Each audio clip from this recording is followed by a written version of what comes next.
Hi friends, నమస్తే. ఈరోజు వీడియోలో నేను పిల్లలు ఎప్పుడైనా స్నాక్స్ చేయమని అడిగినప్పుడు ఒకసారి ఇలా ట్రై చేసి చూడండి. మన ఇంట్లో అటుకులు అలాగే ఒక బంగాళదుంప ఉంటే సరిపోతుంది.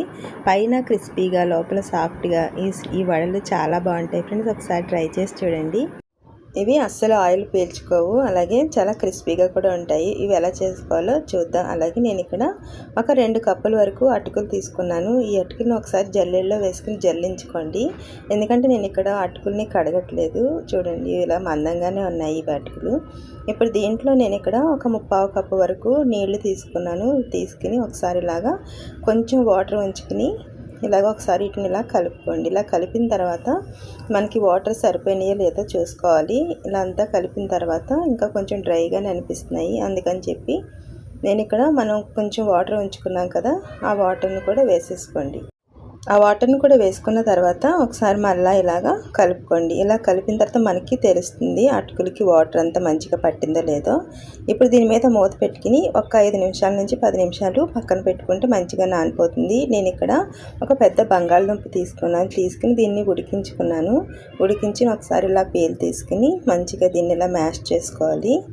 చూడండి, దీన్ని ఇలా మెత్తగా ఉడికించుకోవాలి. ఎటువంటి మనకి పెద్ద ముక్కలు అనేవి ఉండకూడదు. చూడండి, ఇలా నేను ఇలా మ్యాష్ చేసిన తర్వాత ఇప్పుడు దీంట్లో మనము చూద్దాము. ఒకసారి అటుకులు మంచిగా నానియ్యి, చూసారా ఎలా ఉందో. ఇప్పుడు దీంట్లో మనము ఒకసారి కొంచెం వాటర్ పడుతుంది.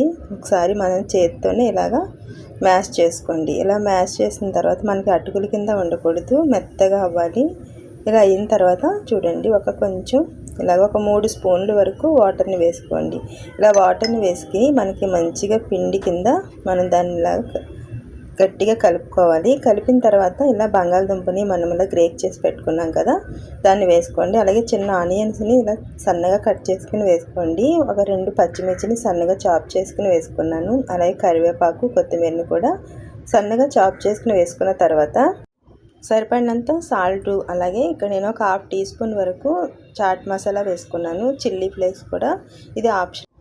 అలాగే ఒక 1/2 టీ స్పూన్ గరం మసాలా కూడా వేసుకోండి. నేను ఇక్కడ ఒక 2 స్పూన్ల వరకు శనగపిండి వేసుకుంటున్నాను. శనగపిండి వేసుకోవడం వల్ల మనకి ఇది కొంచెం బైండింగ్ అనేది మంచిగా ఉంటుంది. మనం ఆయిల్లో ఫ్రై చేసేటప్పుడు మనకి ఆనియన్స్ కానీ కొత్తిమీర కానీ ఇవేమీ బయటికి రాకుండా చక్కగా బైండింగ్ కింద ఉంటుంది.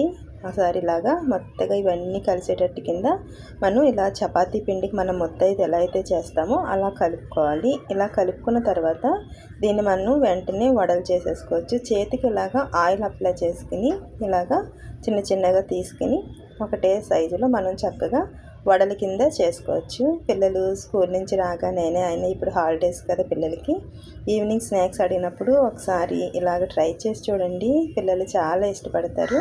ఇలా చేసుకున్న తర్వాత నేను చూడండి అన్నిటిని ఇలా చేసి పెట్టుకున్నాను. స్టవ్ మీద ఆయిల్ పెట్టుకుని నేను ఇక్కడ డీప్ ఫ్రై చేయట్లేదు, షాలో ఫ్రై చేసుకుంటాను ఫ్రెండ్స్. ఇలాగా మనకి కడాయికి ఎన్ని అయితే సరిపోతాయో అన్ని వేసుకుని ఒకసారి ఇలాగా ఫ్రై చేసుకోండి. ఒక 2-3 నిమిషాల తర్వాత ఇలా టర్న్ చేసుకున్నట్టయితే మనకి చక్కగా ఫ్రై అవుతుంది కింద. చూడండి, లేకపోతే కనుక విరిగిపోయినట్టు కింద అలా అయిపోతాయి. చూసారా ఎంత పర్ఫెక్ట్గా వచ్చినాయో. మీకు నా వీడియో నచ్చినట్లయితే ప్లీజ్ లైక్ చేయడం మాత్రం మర్చిపోవద్దు. అలాగే ఫస్ట్ టైం చూస్తున్నట్లయితే ప్లీజ్ సబ్స్క్రైబ్ చేసుకోండి. ఉన్న వాటి అన్నిటినీ కూడా ఇలాగే ఫ్రై చేసేసుకోవచ్చు. మా పిల్లలైతే చాలా ఇష్టంగా తిన్నారు. దీన్ని టమాటో కచ్చప్తో తింటే కనుక సూపర్గా ఉంటుంది టేస్ట్ మాత్రం.